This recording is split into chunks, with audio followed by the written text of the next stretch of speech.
ధన్యవాదాలు అధ్యక్ష. నాకు ఈ అవకాశం ఇచ్చింది, ఈ అవకాశం వస్తా అనుకోలే కానీ వచ్చింది, మీకు ధన్యవాదాలు. నేను అన్నకల్లా చూస్తున్నా, అన్న ఇంతసేపు చదువుతున్నా, మరి మాకు వస్తారా అనుకున్నా కానీ మీకు ధన్యవాదాలు. నిజంగా ఒక భారతదేశంలో 50 సంవత్సరాలుగా ఒక పోరాటం నడిచింది, అదే నక్సలైట్ పోరాటం. ఆనాడు నక్సలైట్ పుట్టడానికి తాడిత పీడిత ప్రజలు అటువైపు వెళ్ళినారు. కానీ ఈనాడు కేంద్ర ప్రభుత్వం చూపెట్టిన, కేంద్ర ప్రభుత్వం ద్వారా రాష్ట్ర ప్రభుత్వానికి, గౌరవ ముఖ్యమంత్రి రేవంత్ రెడ్డి గారికి వారు చొరవ తీసుకొని ఈ రాష్ట్రం కానీ పక్క రాష్ట్రం కానీ ఎక్కడ కూడా ఈ అసమానతల సమాజం ఉండొద్దు, అందరూ కలిసిమెలిసి ఉండాలని చెప్పి వాడు బ్రహ్మాండమైన ఆలోచన చేసి ఎక్కడ వైలెన్స్ లేకుండా ఇలా కార్యక్రమాన్ని ముగించినందుకు, ఆ చర్య తీసుకున్నందుకు ముఖ్యమంత్రి గారికి నేను ప్రత్యేకమైన ధన్యవాదాలు తెలియజేస్తా ఉన్నాను. నేను అదేవిధంగా సోషల్ వెల్ఫేర్ డిపార్ట్మెంట్ గౌరవ మంత్రి గారు మొన్న 1972లో గౌరవ పివి నరసింహారావు గారు కాచిగూడ హాస్టల్ ప్రారంభించడం జరిగింది. కాచిగూడ హాస్టల్ ప్రారంభించిన నాడు నాలాంటి వాళ్ళు ఎంతోమంది హాస్టల్లో ఉండి చదువుకొని సమాజంలో వాళ్ళు కూడా గుర్తింపు పొందడం జరిగింది. అదేవిధంగా 56లో Monja market hostel doctor BR Ambedkar దాన్ని ప్రారంభించడం జరిగింది. అది కూడా నేను ప్రభుత్వం ఆ బిల్డింగ్లు కొత్త కన్స్ట్రక్షన్ చేయాలని నిర్ణయించడం, నేను రాష్ట్ర ప్రభుత్వానికి హృదయపూర్వక ధన్యవాదాలు తెలియజేస్తా ఉన్నా. అదేవిధంగా ఇవాళ మన పిల్లలకు కూడా, పేద పిల్లలు ఎవరైతే ఉన్నారో వాళ్ళందరూ కూడా కాస్మెటిక్ ఛార్జీలు పెంచి, ఆడపిల్లలకు కాస్మెటిక్ ఛార్జీలు పెంచి, బాయ్స్ అందరు కూడా, బాయ్స్ కానీ గర్ల్స్ కానీ 40% మెస్ ఛార్జీలు పెంచి వాళ్ళందరూ కూడా జీవన ప్రమాణాన్ని పెంచడానికి, పౌష్టికారాన్ని అందించడానికి ఇవాళ రాష్ట్ర ప్రభుత్వం బ్రహ్మాండమైన ఆలోచన చేయడం జరిగింది. ఈ సందర్భంగా రాష్ట్ర ప్రభుత్వానికి నేను హృదయపూర్వక ధన్యవాదాలు తెలియజేస్తా ఉన్నా. తర్వాత ఇంకొక విషయం, గౌరవ ముఖ్యమంత్రి గారు, డిప్యూటీ సీఎం గారు వారు ఇంటిగ్రేటెడ్ స్కూల్ పెట్టి నా దగ్గర కూడా మంజూరు చేయడం జరిగింది. అది పని కూడా నడుస్తూ ఉంది.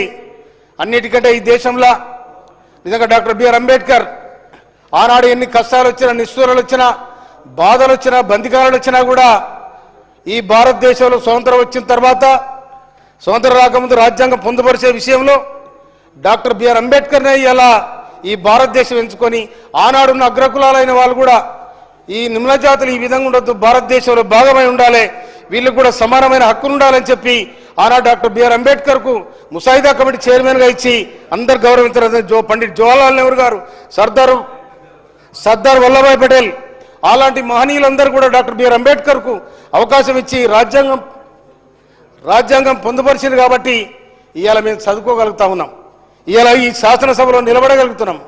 అందుకోసమనే ఇవాళ విద్య అనేది చాలా ముఖ్యమైన అంశం. కనుక ఈ విద్య ఇంతకుముందు సోషల్ వెల్ఫేర్ హాస్టల్ ఉండే, మనకు రాజ్యాంగం అమల్లోకి వచ్చిన తర్వాత 1962లో హాస్టల్ ప్రారంభించడం జరిగింది. జవహర్లాల్ నెహ్రూ పంచవర్ష ప్రణాళికలో భాగంగా సామాజిక న్యాయం కూడా జరగాలని ఆనాడే జవహర్లాల్ నెహ్రూ గారు ప్రతిపాదించి 62లో హాస్టల్ ప్రారంభించడం మొదటి దశ. ఫస్ట్ జనరేషన్ హాస్టల్లో చదువుకున్న వాళ్ళు ఇలా ఆఫీసర్లుగా అయ్యి రిటైర్మెంట్ కూడా అయినరు. అదే హాస్టల్ ఇవాళ కొంత ఇబ్బందిగా ఉన్నాయి. హాస్టల్ కూడా మరి గౌరవ సోషల్ మినిస్టర్ గారు కూడా మొన్న కాచిగూడ హాస్టల్ పోయి దాన్ని విజిట్ చేయడం జరిగింది. కనుక అగ్రికల్చర్ విషయంలో కూడా గౌరవ తుమ్మల నాగేశ్వరరావు గారు చాలా అనుభవజ్ఞులు. ఎందుకంటే నేను వారు సత్తుపల్లిలో ఉన్నాడు, నేను తుమ్మల నాగేశ్వరరావు గారి దగ్గర నేను పోతే వారు వ్యవసాయం పట్ల వాళ్ళకున్న నిబద్ధత, వాళ్ళకున్న క్రమశిక్షణ వ్యవసాయం పట్ల నిజంగా కూడా గొప్పగా వారు చేయడం జరిగింది. అదేవిధంగా పారిశ్రామిక విధానంలో మనమందరం కూడా పారిశ్రామిక రంగాన్ని ముందు వరుసలో నిలబెట్టాలని రాష్ట్ర ప్రభుత్వం బ్రహ్మాండమైన ఆలోచనతో ఉంది. అందుకనే ఇలా గౌరవనీయులు క్రీస్తు శేషులు వెంకటస్వామి గారు వారసత్వమైన వివేక్ గారికి ఇలా లేబర్ మినిస్టర్, పరిశ్రమల శాఖ లేబర్ మినిస్టర్ ఇవ్వడం జరిగింది. వారు కూడా ఐటీసీ ఏటీసీలను కూడా ప్రారంభించడం జరిగింది. నిజంగా ఒక అవగాహన ఉన్న మంత్రివర్గం కాబట్టి ఈ రాష్ట్రం మీద స్పష్టమైన రాజకీయ సామాజిక కోణంలో అవగాహన ఉంది కాబట్టి ఇవాళ గౌరవ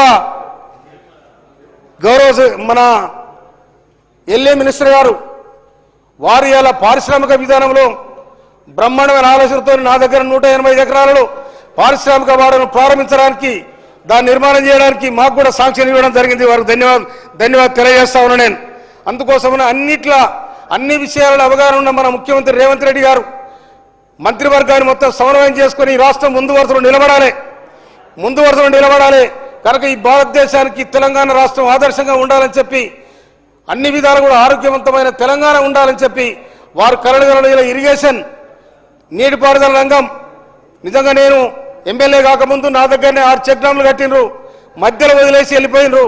కానీ మన గౌరవనీయులు ఉత్తమ్ కుమార్ రెడ్డి గారు ఇరిగేషన్ మినిస్టర్ గారు సహకారం తీసుకొని నేను ఆ 6 చెక్ డ్యామ్లకు పూర్తి చేస్తే ఇవాళ దాదాపు 12,000 ఎకరాలకు నీరంతా ఉంది, పుట్ల కొద్ది పంటనంతా ఉంది.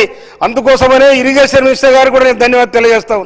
కనుక ఇలా సీతక్క ఆదివాసీ బిడ్డ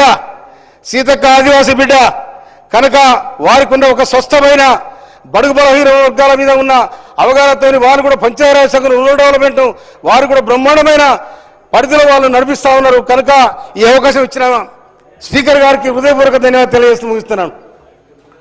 శ్రీ పాయల్ శంకర్ గారు, రాకేష్ రెడ్డి గారు ఒక 5 minutes.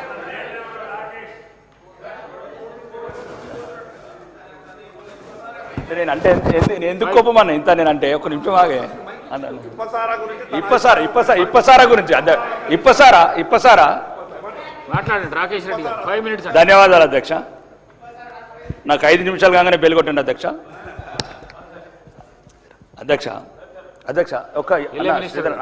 సో నేను దయచేసి గౌరవ సభ్యులను కోరుతా ఉన్నాను. పాయల్ శంకర్ గారు కోరిన వెంటనే మెయిన్ అపోజిషన్కి సంబంధించిన గౌరవ సభ్యులను మా గవర్నమెంట్ విప్ గారు కోరినరు. ఆ సందర్భంలో వారికి ఉన్న అత్యవసర ఏదో మీటింగ్ ఉందని చెప్పడంతో వారు మాట్లాడతారని చెప్పి వారి తర్వాత మీరు మాట్లాడండి సార్. ఎందుకంటే మా పార్టీ కాదు, వారు మీ పార్టీకి సంబంధించిన సభ్యులే వచ్చి అడిగినారు. ఓకే, అంటే మీ ఇష్టం. పాయల్ శంకర్ గారు.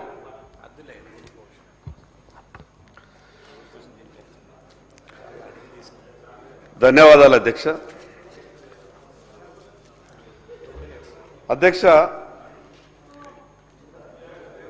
ఈరోజు ఉన్నటువంటి ఈ పద్ధతుల మీద మాట్లాడే ముందు